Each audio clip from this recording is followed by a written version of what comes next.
Hi there, Jim here. Something different today. I have here a, as you can see from the labeling here, a Honeywell Smart Eye Protection Desk Lamp. Okay, so this is a pretty elaborate desk lamp. I wouldn't say it's a one-of-a-kind desk lamp, but it's something different. It's a pretty huge box here, and so I thought it'd be interesting, given the price for this thing, to see what's inside and go through the unboxing process and the review. So this lamp, if you can see over on this side, it has a very high color rendering index, 91 and above. It has no blue light, so it says no blue light hazard. I'm not exactly sure what that means. A no strobe hazard. And if we can make out the bottom here, you can see the model number is HWT-H9. Now, a couple of things. So this is billed as a Honeywell product, but if we look at the side here, move the box around, we can see that this is actually the Honeywell trademark is used under license from Honeywell International. And so Honeywell International makes no representations or warranties with respect to this product. It actually is made by the Homing Technology Guangdong Company Limited, but that's fine. Hopefully Honeywell knows what they're doing. They're licensing their brand. And so I thought it would be interesting to see what's in here. Now, before we get too far along in the process, I just want to say I received this product through the Amazon Vine program. So I received this in order to perform a review of the product, and that's what I'm going to be doing. Now, if you found this video to be helpful, please give it a thumbs up, or better yet, subscribe to my channel. Questions and comments are always welcome, and I really appreciate the feedback. It helps me know where I can focus my efforts. Now, without further ado, let's kind of get into the box here and see what we've got. This item retails for several $100s. So I was very curious about this item. So, opens up, elaborate box. Hopefully it doesn't hit the camera on the way over. Okay. Now there's a lot of foam in the box, I'll say that. So there's a circle here. This pad protects something in the middle. Doesn't seem to have anything round there. I'm not exactly sure why there's a round zone, but it is what it is. Before we get there, there are a couple of bolts, probably used to affix the lamp to the base. We'll need those. There is a power supply. Okay. One of the things that I just want to commend the manufacturer for is getting a certified power supply. Class 2 LED driver. It produces 0.7 of an amp, but 24 volts. And it does have a certification here. And that's one of the things that I really look for in a lot of the products that I get. Does it have a certification from a recognized certification authority? We have here, this is the main arm of the unit. And so you can see here there's a desk mount. And so there's some holes there. That's probably where the two mounting screws are going to go. And a fairly large LED module. Let me just take a measurement of that for you.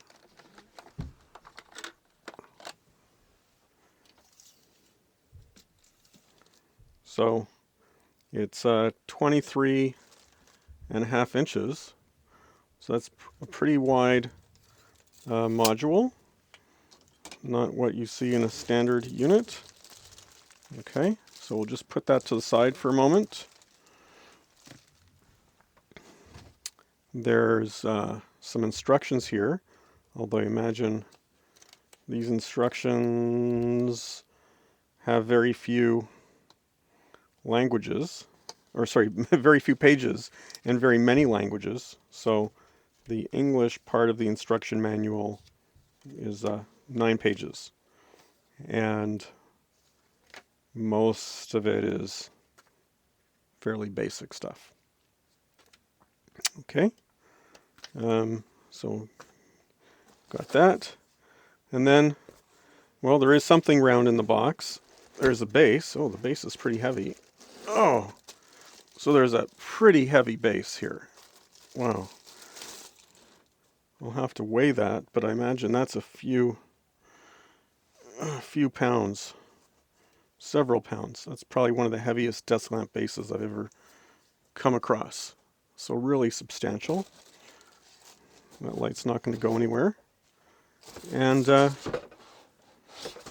that's all there is in the box. So not too complicated. Let's put all the pieces back and get things out of the way and get the light set up.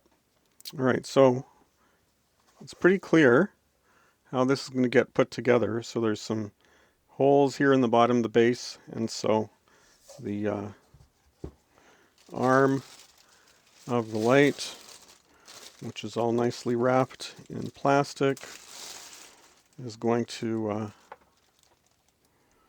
go down in that hole and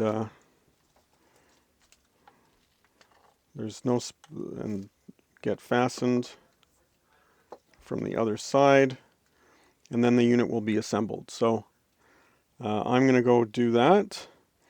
I don't think you really need to watch me put a couple of screws in. I think that is pretty self-explanatory.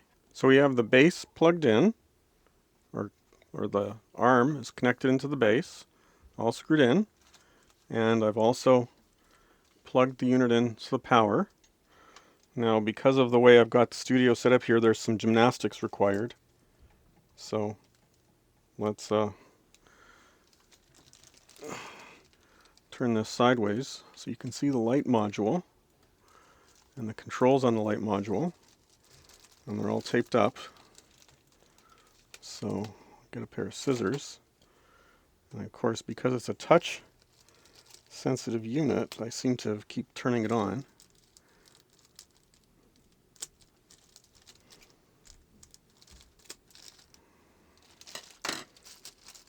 Okay, so there's the light module. Now let's look at the controls. There's a front panel of control settings here. The most important one is the one here in the middle, which is the power. So that turns it on. And right now it's quite bright, as you can see. We can dim it with this button. So that's touch control to dim it. And we can make it brighter with that button. You can see that's brighter. Hopefully that appears dimmer. Then there are a few other controls here depending upon the scenario you're in. So there's this one, which is called the working mode. So what that does is it sets the color temperature to 5,000 Kelvin. Not the intensity, just the color temperature. Then we have the next mode, which is called reading mode. Okay, so now reading mode sets the color temperature to 4,000 Kelvin. So those are the main color temperatures. Then we have a few operational modes.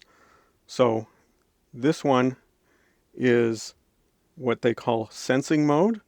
And so in that mode, it detects when somebody's present, and when you walk away from the light, it'll automatically dim. I can't exactly test that right now while I'm recording because I'd have to walk away. So aside from that sensing mode, there is an automatic dimming key. Okay, so that's this one. Okay, so that will start dimming the light on its own.